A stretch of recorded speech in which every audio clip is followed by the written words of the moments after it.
우리 새가족부 은혜로운 찬양에 감사드립니다. 오늘은 우리 민수기 두 번째 시간이 됩니다. 우리가 무엇을 하든지 잘하고 못하느냐는 것은 중요한 것이 아닙니다. 잘할 수도 있고 못할 수도 있고 능력이 있을 수도 있고 능력이 없을 수도 있습니다. 그런데 우리가 하나 해야 될 것은 최선을 다하는 것입니다.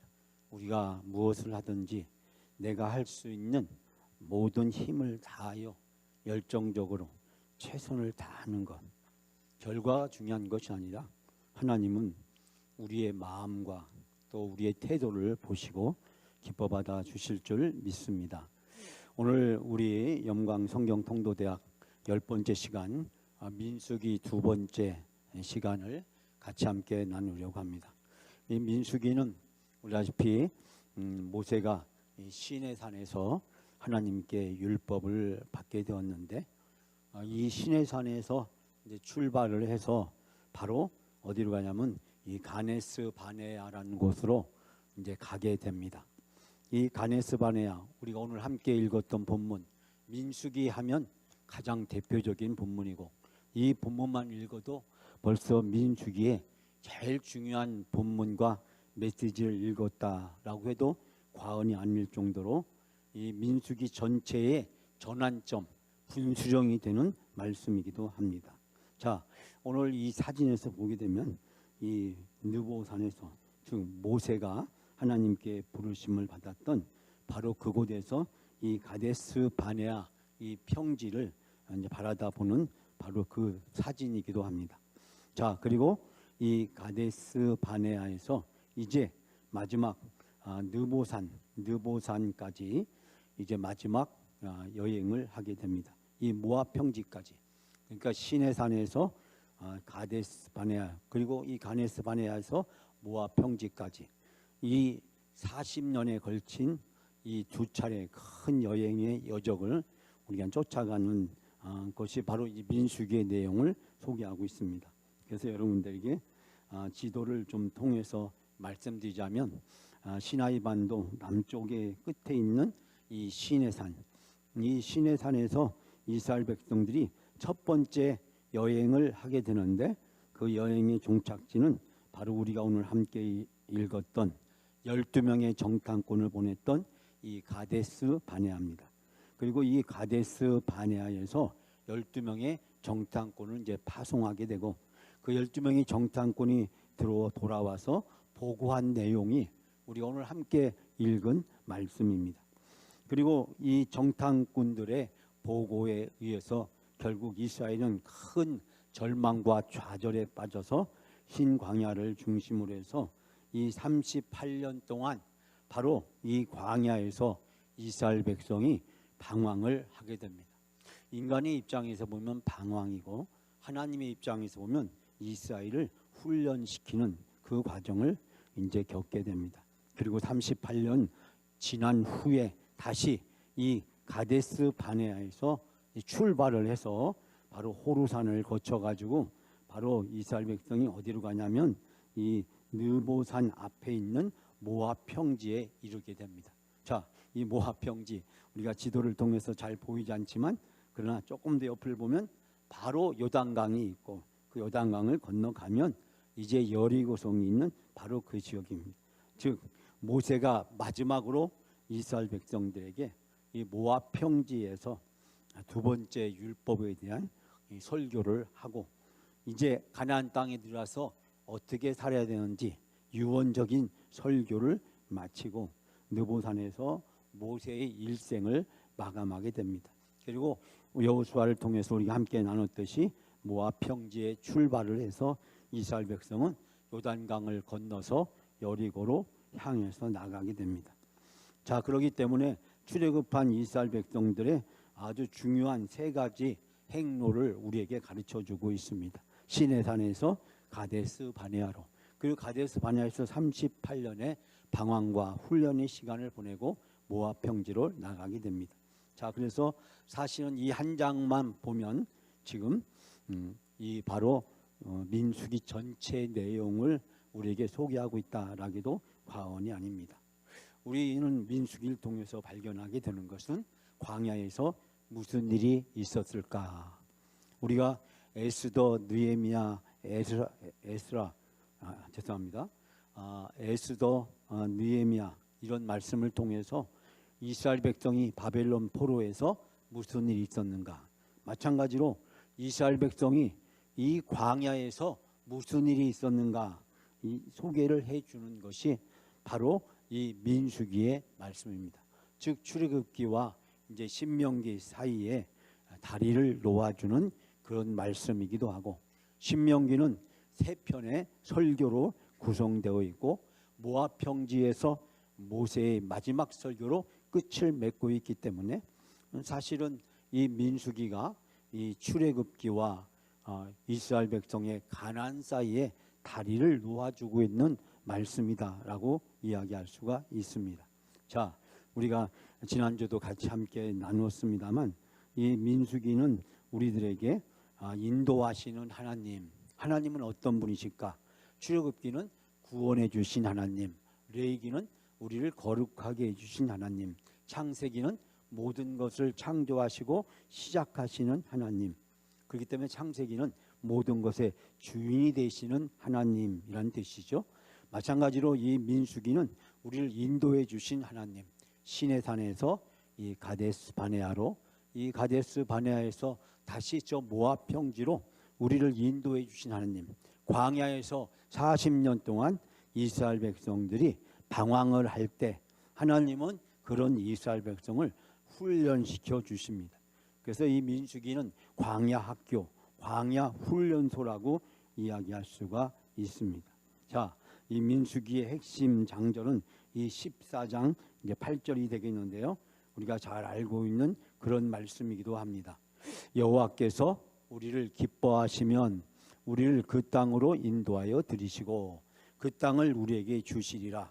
이는 과연 젖과 끓이는 땅이니라. 라는 이 정탐꾼의 보고의 말씀이 바로 민수기의 핵심 성경 말씀이고, 우리가 지난주도 같이 나눴지만 이 민수기의 핵심 말씀은 하나님은 광야에서 인도하시고 오직 율법에만 순종하면 복을 주시고, 그러니까 이 광야에서 하나님이 이스라엘 백성을 인도하시며 훈련시킬 때 그 훈련의 내용은 뭐냐면 하나님 말씀에 순종하면 복을 주신다. 하나님 말씀에 순종하지 않으면 벌을 받는다. 그것이 광야에서 40년 동안 이스라엘 백성에게 주시는 훈련의 메시지였습니다. 그러니까 광야에서 하나님의 말씀을 통해서 순종하고 하나님의 말씀을 따를 때 복을 주시는 하나님을 경험하는 거고, 그 결과로 거룩한 하나님의 백성으로 살아가도록 훈련시켜 주신다라는 것을 알 수 있게 됩니다. 우리를 인도해 주신 하나님이 우리를 훈련시켜 주신다. 이게 이제 민수기 전체에 흐르고 있는 핵심 메시지라고 이야기할 수 있습니다. 지난주도 우리가 함께 나눴지만 민수기는 크게 세 부분으로 나누어진다.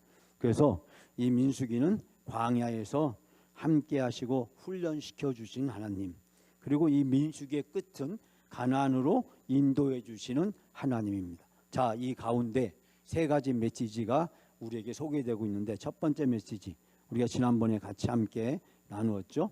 바로 1장부터 10장까지. 자, 여기에서는 출애굽 세대를 우리에게 소개해 주고 있습니다. 이 출애굽 세대의 대표자는 모세와 아론이고, 이스라엘 백성들을 이제 하나님의 백성으로 그들이 살아가게끔 하시기 위해서 이 백성들과 이 제사장들을 조직하기 위해서 인구조사를 하고, 그리고 이 백성들을 성화시키는 내용을 소개하고 있습니다. 그래서 이 출애굽기에 나오는 이 민수기에 나오는 이 첫 번째 인구조사는 바로 이 행진을 위한 인구조사였다라는 것을 알 수 있게 됩니다. 자, 그 다음에 사실 민수기에 나오는 두 번째는 바로 이 새로운 세대, 즉 출애굽 세대와 이 새로운 세대인데, 이 새로운 세대의 이야기는 26장부터 36장에 펼쳐집니다. 여호수아나 갈렙 또는 이 엘르아셀 같은 사람들을 소개하고 있는데, 여기서 두 번째 이제 인구 조사를 하고, 이스라엘 백성들을 재정비해서 약속의 땅 저 모압으로 행진을 시작하게 됩니다. 그런데 우리가 오늘 함께 나누려고 했던 말씀은 바로 이 출애굽 세대와 이 새로운 세대 사이에 이스라엘 백성에 일어난 사건을 소개하고 있습니다.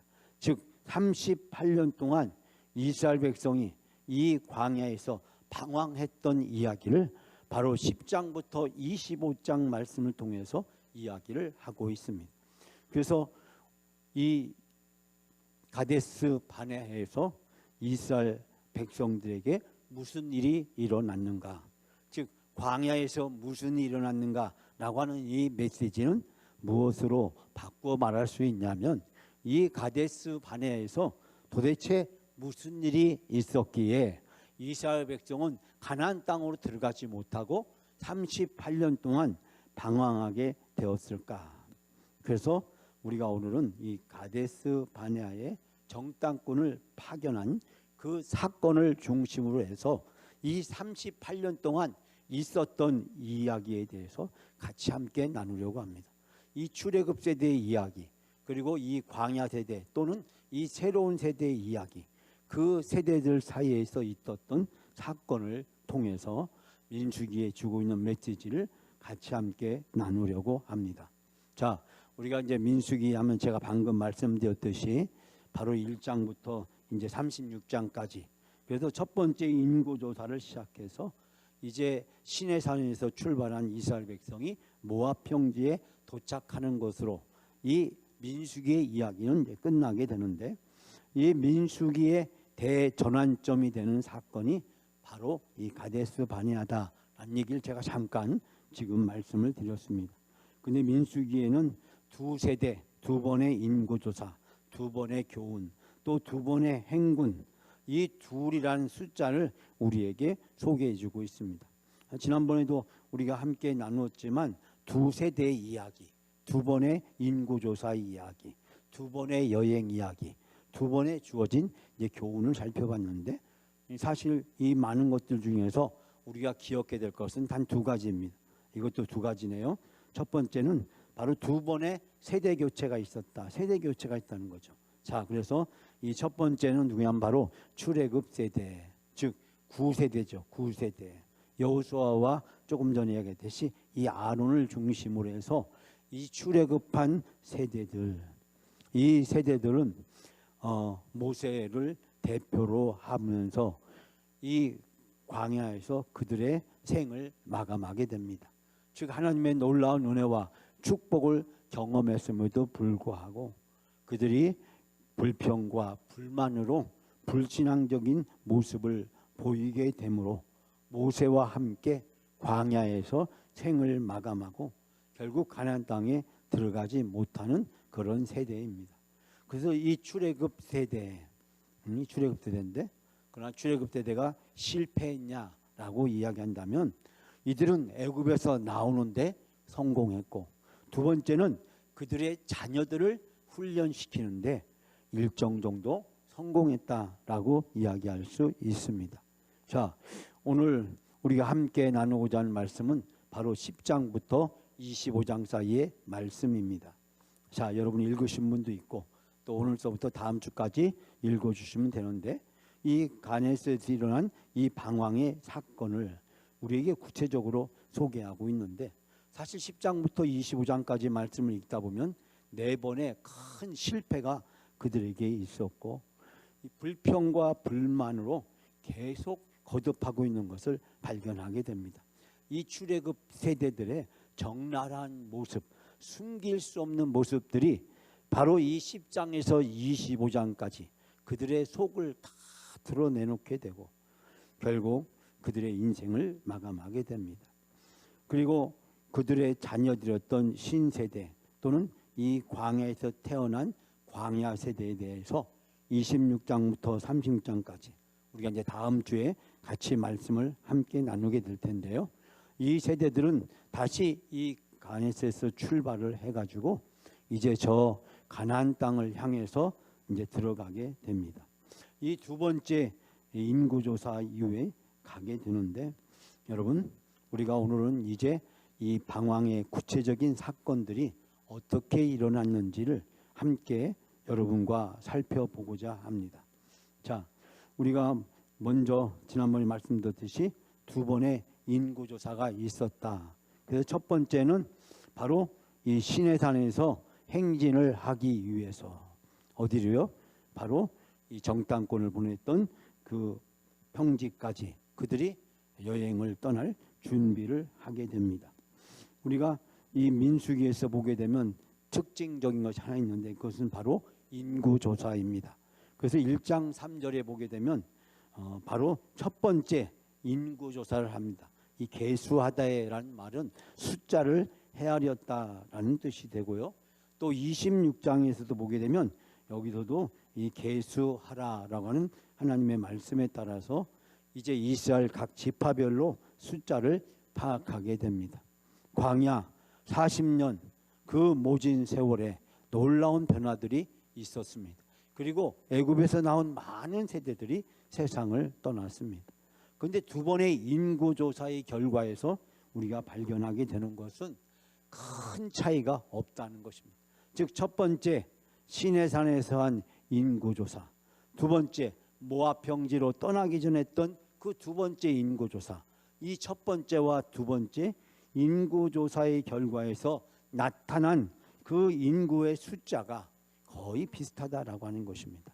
즉 많은 출애굽 세대들이 세상을 떠났음에도 불구하고 하나님은 바로 그 출애굽 세대들의 자녀였던 이 광야 세대들을 태어나게 하시고 이 광야 세대를 통해서 가나안으로 향해서 가는 이 여행을 준비케 하셨음을 발견하게 됩니다. 사랑하는 여러분, 오늘 저는 네 가지 말씀을 여러분들과 함께 살펴보려고 합니다. 자, 이 두 번째, 즉 10장부터 25장까지 우리에게 나타난 이 중요한 사건은 어떤 것이 있을 수 있을까요? 자, 첫 번째는 바로 이 민수기 12장의 말씀입니다. 자, 이 민수기 12장 1절, 3절, 이제 7절, 이제 8절 말씀이 되겠는데요. 자, 우리가 영상을 통해서 함께 여러분과 봉독하겠습니다. 모세가 구스 여자를 취하였더니 그 구스 여자를 취하였으므로 미리암과 아론이 모세를 비방하니라. 이 사람 모세는 온유함이 지면의 모든 사람보다 더하니라.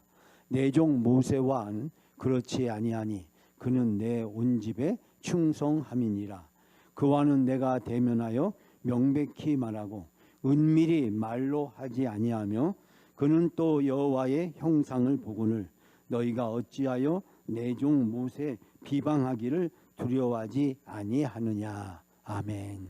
자, 모세가 이제 다시 장가를 들었는데 그래서 이 구스라고 하는 여자를 취하게 된 것입니다. 그런데 그것을 본 모세의 가족이라고 얘기할 수 있죠. 이 미리암과 그리고 이 아론이 말이죠. 이 모세를 비방했다라는 것입니다. 이 민수기 10장부터 25장까지 말씀에 나타나는 중요한 사건 중에 하나가 무엇이냐면 바로 불평과 불만입니다. 광야에서 이스라엘 백성이 보여준 영적인 모습 중에 하나를 지금 우리가 잠깐 살펴봤습니다. 잠시 우리가 광야에서 이스라엘 백성의 7대 불평 불만을 잠깐 살펴보게 될 것입니다. 그 사건 중에 대표적인 것 하나를 여기서 소개하고 있습니다. 모세와 미리암과 아론의 모습을 통해서 우리는 우리 자신들의 모습을 발견하게 됩니다. 우리가 너무나 신앙생활을 하면서 또 교회 생활을 하면서 인생을 살아가면서 감사와 찬양을 해도 부족한 우리의 삶에서 불평과 불만을 늘 입에 달고 살아가는 우리 자신들의 적나라한 모습을 여기에서 발견하게 됩니다. 모세에 일어났던 이 변화에 대해서 미리암과 아론은 축하를 해줘야 되는데 축하하기는 고사하고 이 모세를 비난하고 흉보기에 급급했다라고 하는 안타까운 모습을 발견하게 됩니다. 여러분, 38년 동안 이스라엘 백성들이 보여준 광야에서 그들의 모습은 바로 오늘 미리암과 아론을 통해서 우리가 발견할 수 있게 됩니다. 우리가 살아가면서 겪게 되는 많은 일들, 좋은 일이든지 슬픈 일이든지 그것이 내 일이든지 다른 사람의 일이든지 우리는 그 모든 일을 통해서 하나님이 우리에게 주시는 은혜가 무엇인지를 살펴야 되고, 그것이 좋은 일이든 안 좋은 일이든 감사로 받아들여야 될 우리의 신앙의 자세를 우리가 올바로 갖지 못한 안타까운 모습을 발견하게 됩니다. 자, 이 첫 번째 사건은 바로 앞으로 이어질 이 광야에서 이스라엘 백성들의 여러 가지 많은 사건들을 우리에게 보여줍니다. 자, 그러면서 두 번째 사건을 소개할 것은 우리가 방금 읽었던 민수기 13장 31절에서 33절에 등장하는 말씀입니다. 우리가 본문을 읽었기 때문에 이 시간에 다시 읽지는 않겠습니다. 자, 이 중에서 우리가 첫 번째 얘기하고 싶은 것은 10명의 정탐꾼의 이야기입니다. 이 정탐꾼은 제가 언젠가도 설교하면서 말씀을 드렸듯이 절반은 맞고 절반은 틀렸다라고 이야기할 수가 있습니다. 자, 이들이 절반이 맞은 것은 무엇이었을까요?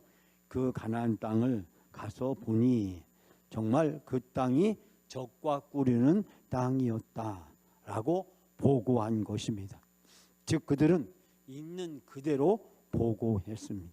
이 10명의 정탐꾼이 사실을 왜곡하거나 아니면 거짓을 보고한 것은 아니었다는 사실에 우리가 주목해야 됩니다.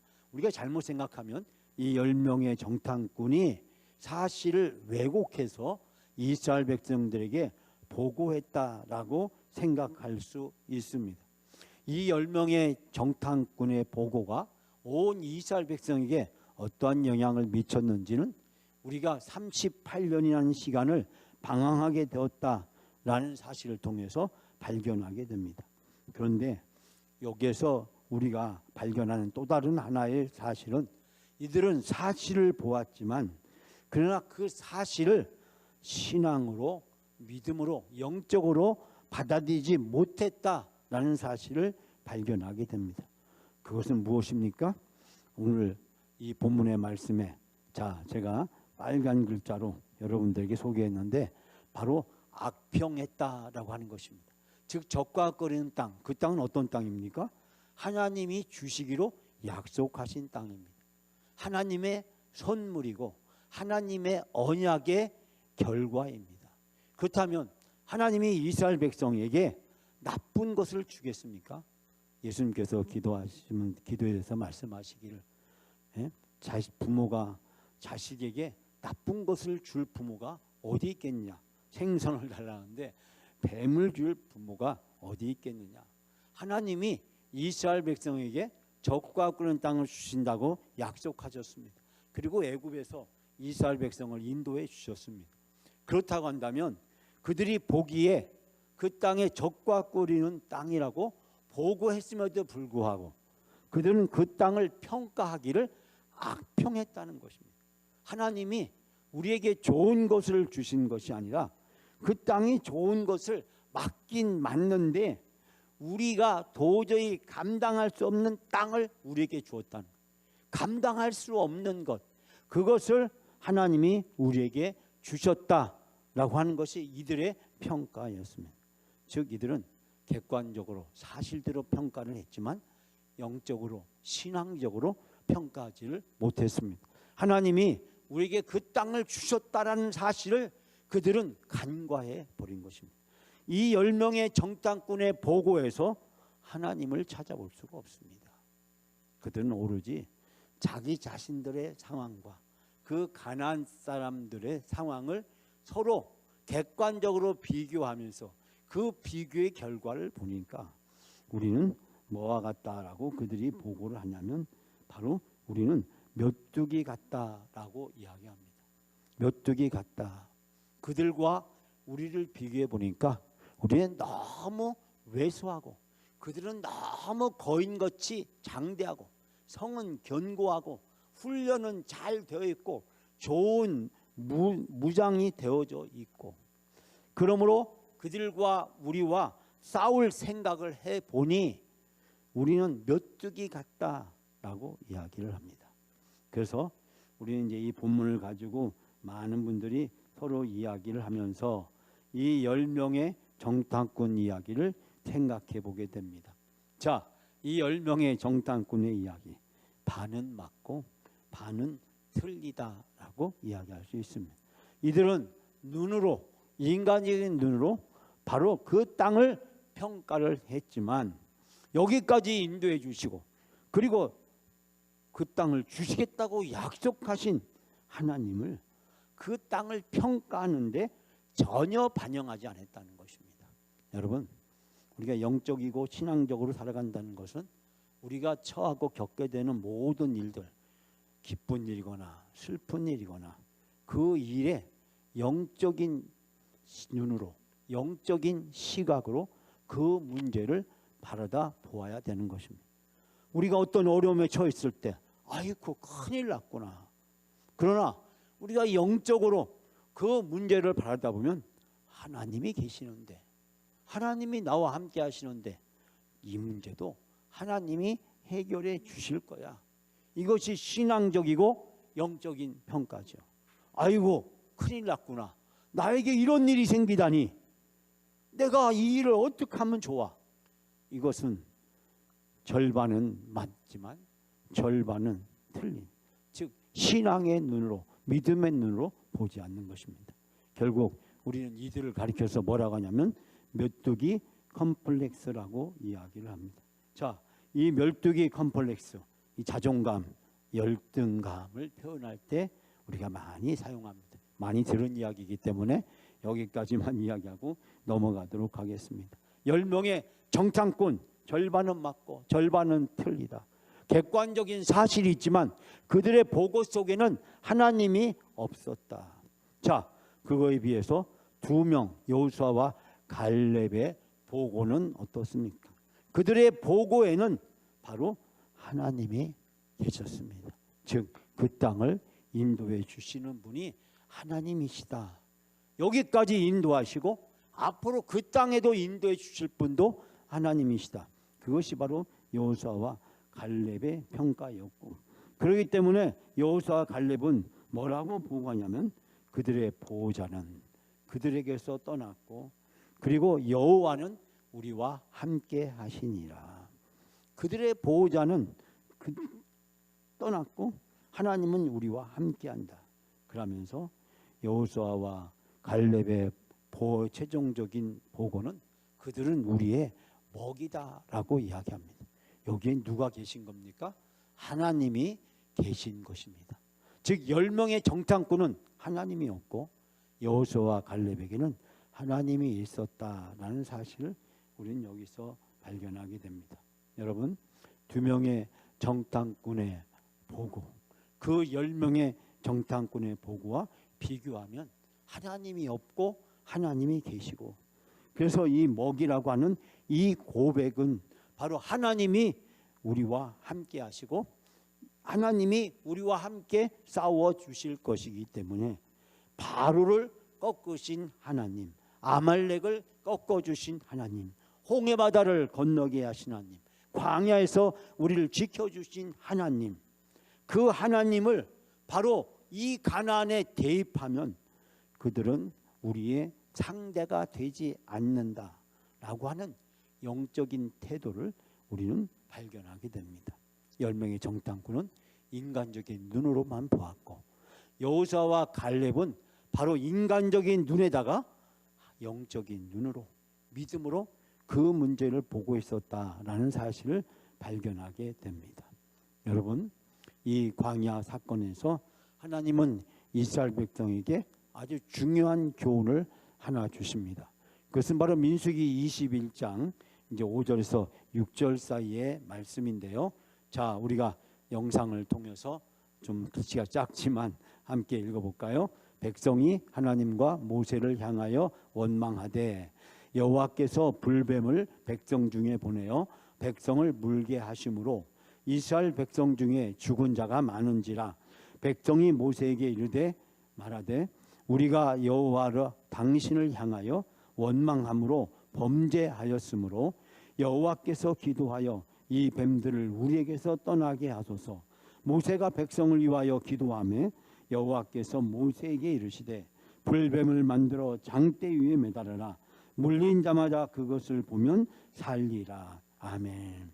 이스라엘 백성이 광야에서 보여준 이 일관적인 태도, 바로 이 출애굽 태도의 가장 치명적인 약점은 바로 원망이었습니다. 그들은 어떤 문제에 처할 때마다, 어려움에 처할 때마다 그들이 보여주는 태도는 바로 원망이었다는 거예요. 하나님과 그리고 모세를 비난하는 것입니다. 우리를 왜 이곳에 데리고 왔느냐? 애굽에서 차라리 죽게 내버려 두지, 애굽에서 그냥 노예 생활을 하게 내버려 두지, 왜 여기까지 우리를 데리고 와서 우리를 죽게 만드느냐라는 것입니다. 여러분, 10가지 재앙을 통해서 하나님을 보았습니다. 홍해바다를 통해서 하나님을 보았습니다. 광야에서 만나와 메추라기를 통해서 하나님을 보았습니다. 그런데 그들은 어려운 일이 생길 때마다, 불편한 일이 생길 때마다 그 하나님을 늘 잃어버리고 하나님 없는 눈으로 그 문제를 바라보고 그 문제에 대해서 대응하는 모습을 우리는 여기서 발견하게 됩니다. 여러분이 자세히 아는 내용이기 때문에 제가 자세히 설명하지는 않습니다. 시간도 충분하지가 않고요. 광야에서 이스라엘 백성이 직면한 문제, 그것은 바로 불신앙이었습니다. 믿음이 없기 때문에 그들은 바로 이 불평, 불만이라고 하는 태도를 취하게 되는 것을 발견하게 됩니다. 여러분, 이 광야 학교에서 우리가 가장 필요한 우리의 영적인 무기 그리고 훈련은 무엇일까요? 하나님을 인정하는 것입니다. 하나님이 지금 나와 함께 하신다. 하나님이 나를 지금 뭐하고 계시다고요? 인도하고 계신다. 이 민수기의 주제, 인도하신 하나님. 이 광야에서 하나님이 우리를 인도하신다. 출애굽에서 인도하신 하나님, 이 광야에서 우리를 인도하시고 저 가나안 땅으로 우리를 인도하신다라고 하는 것입니다. 우리의 가장 큰 영적인 무기는 인도하신 하나님, 그 하나님에 대한 믿음과 그 하나님에 대한 순종인 것입니다. 하나님을 믿고 하나님께 순종하면 애굽에서도 나왔고 홍해바다도 건넜고 이 광야 먹을 것이 없어도 만나와 메추라기도 물이 없지만 하나님이 반석에서 물이 나게 하시고 낮에 너무 덥지만 구름 기둥으로 가려주시고 밤에 너무 춥지만 하나님이 불 기둥으로 보호해 주시고 하나님이 함께 계신다, 하나님이 인도하신다 라는 믿음을 가지고 살아가게 될 때 어떠한 상황에 처하더라도 문제가 되지 않는 것입니다. 여러분, 놀라운 사실은요, 광야에서 38년 동안 이스라엘 백성이 지냈지만 물이나 음식이 없어서 죽은 사람은 한 명도 없었다는 사실. 이 광야 물이 없습니다. 음식이 없는 곳이에요. 그런데 그 음식도 없고 물이 없는 그 광야에서 물이 없어서 음식이 없어서 죽은 사람은 한 명도 없었다는 사실입니다. 그런데 불신앙, 불평과 불만으로 그들이 죽어갔다라는 사실을 발견하게 됩니다. 사랑하는 여러분, 여기에서 우리는 이스라엘 백성의 적나라한 모습을 발견하게 됩니다. 글자가 좀 작아서 제가 이거 2장으로 만들었어야 되는데, 자, 이 7가지 7대의 불평이 등장합니다. 자, 여러분이 아는 얘기니까 귀를 잠깐만 기울이시면 됩니다. 음식에 대한 불평, 그래서 하나님이 불로 심판하시고 매출하게 해주십니다. 첫 번째 불평입니다. 두 번째, 우리가 아까 했던 12장의 모세의 결혼에 대한 아론과 미리암의 불평입니다. 여러분, 그 결과 미리암은 나병에 걸려서 생을 마감하게 됩니다. 세 번째, 가나안에 갔던 12명의 그 10명의 정탐꾼의 부정적인 결과. 그 10명의 정탐꾼은 어떻게 됐죠? 우리가 민수기 읽다 보면 바로 등장합니다. 그 10명의 정탐꾼은 다 죽었습니다. 다 죽었어요. 여호수아 갈렙 빼놓고 그들이 곧바로 다 죽었다라고 하는 것을 여러분이 이 민수기를 읽다 보면 바로 등장하고 나오는 것을 발견하게 됩니다. 14장 이스라엘 백성들이 이집트로 돌아가는 것이 낫겠다라고 불평을 합니다. 16장 모세와 아론에 대해서 이 광야에서 이스라엘 백성 그 많은 사람을 이끌고 가는 그 어렵고 힘든 상황에 대해서 그들이 모세와 아론에 대한 불만을 늘어놓습니다. 20장 그들이 다시 38년 동안 방황을 하고 다시 가네스로 도착을 했을 때 물이 없다고, 물이 쓰다고 무리바의 그 유명한 사건이 등장하고 모세가 이때 신경질을 부렸다가 모세도 가나안 땅에 못 들어가게 됩니다. 21장 여정에서 음식이 입에 맞지 않는다고 불평을 하게 되고 우리가 방금 전에 했던 이 불뱀 사건이 이스라엘 백성에 등장하게 됩니다. 여러분 오늘 바로 이 7대 불평 사건을 통해서 이 결국 광야에서 출애굽 세대들은 다 그들의 생을 마감하게 됩니다. 오직 여호수아와 갈렙을 제외한 출애굽 세대들이 광야에서 그들의 인생을 마감하게 되는 안타까운 모습을 우리에게 소개해주고 있습니다. 우리가 방금 전에 나눴던 이 노뱀의 사건은 우리들에게 무엇을 가르쳐 줍니까? 이 마지막 불뱀과 노뱀의 사건, 즉 가나안 땅을 향해서 가는 여정에 불평과 불만만을 일삼다가 하나님의 진노와 그리고 이 불뱀 사건을 통해서 이스라엘 백성을 심판하십니다. 그렇지만 하나님은 노뱀을 통해서 구원을 베풀어 주시는 은혜로우신 하나님임을 우리는 발견할 수 있게 됩니다. 여러분, 하나님은 이 모세를 통해서 장차 예수 그리스도의 십자가를 상징하는 은혜의 놀라운 사건을 바로 보여주십니다. 노뱀을 쳐다보기만 하면 사는데, 노뱀을 쳐다보라고 하는 그 말에 순종하기만 하면 사는데, 그 말에 순종하지 않고 죽어가는 어리석은 사람들의 모습을 우리는 발견하게 됩니다. 여러분, 바로 이 광야 학교를 이제 다 마치는 시간이 다와 갑니다.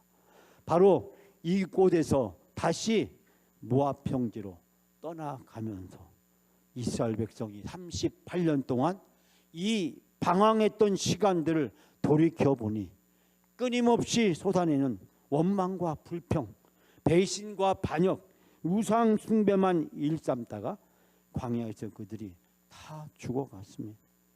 가나안으로 가는 이스라엘 백성들의 숨길 수 없는 적나라한 현실이 등장합니다. 죽을 줄도 모르고 눈앞에 있는 젖과 끓이는 땅도 보지 못하고 안타깝게 그들은 그들의 생을 마감해야 됐습니다.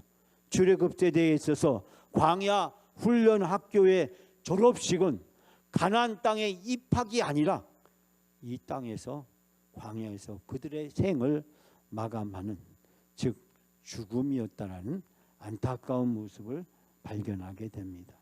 여러분, 이 광야 훈련학교 졸업 선서를 하는 우리의 신앙 고백은 빌립보서 1장 20절 말씀을 통해서 발견하게 됩니다. 자, 우리가 같이 한번 읽어볼까요? 나의 간절한 기대와 소망을 따라 아무 일에든지 부끄러워하지 아니하고 지금도 전과 같이 온전히 담대하여 살든지 죽든지 내 몸에서 그리스도가 존귀하게 되려 하나니. 아멘. 살든지 죽든지 그리스도를 존귀하게 하는 것, 이것은 무엇일까요? 우리가 어떠한 상황에 있든지 감사와 찬양으로 살아가게 되는 것. 힘들든지 어렵든지 사망의 음침한 골짜기를 다니든지 우리가 어떠한 상황에 처하더라도 우리가 감사와 찬양으로 살아가는 것, 그것이 광야 훈련학교를 졸업하는 우리의 선서라고 하는 사실을 발견하게 됩니다. 오직 하나님의 영광을 위하여 하나님이 우리를 인도해 주고 계심을 확신하고 감사와 찬양을 돌리며 살아가는 것, 그것이 바로 우리의 졸업식이라는 사실을 우리는 발견하게 됩니다. 우리의 졸업은 광야에서 그치는 것이 아니라 적과 끓이는 땅에 들어간 것이고 저 천국을 향해서 나가는 것이기 때문입니다. 여러분, 그렇기 때문에 오늘 이 주신 말씀에서 하나님은 우리가 이 광야 훈련 학교를 잘 마치고 가나안 땅에 들어갈 수 있도록 우리에게 자격을 부여해 주십니다. 우리가 이 세상에서 우리의 인생이, 우리의 모든 것이 끝나는 것이 아니라 천국을 향해서 들어갈 수 있도록 하나님은 이 세상을 광야처럼 우리를 사용하시고 훈련시키십니다. 이 세상은 우리가 방어하는 곳이 아니라 하나님께 훈련을 받는 것이고 천국에서 영원히 영생복락을 준비하는 곳이 이 세상이고, 그리고 천국에 들어갈 자격을 부여받는 곳이 이 세상이라는 사실을 우리는 깨닫게 됩니다. 여러분, 그리고 우리에게 주어져 있는 마지막 중요한 사명은 바로 다음 세대들에게 바톤을 터치하는 것입니다. 이제 천국을 향해서 가면서 이제 우리 다음 세대들에게 우리의 인생과 우리의 신앙과 우리 교회를 유산으로 물려주고 남겨주고 가는 것, 우리는 이 세상에서 영원히 사는 것이 아니라 천국에서 영원히 살 것이기에 우리는 다음 세대들에게 바톤을 넘겨주고 천국을 향해서 가는 것이 우리 인생의 목표고 우리 신앙의 여정임을 발견하게 됩니다. 오늘 이 민수기를 통해서 천국을 향해서 가는 여러분의 신앙의 여정이 어떠한 상황 속에서도 감사와 찬양과 기쁨이 넘치는 복된 시간이 되시기를 주님의 이름으로 축복합니다.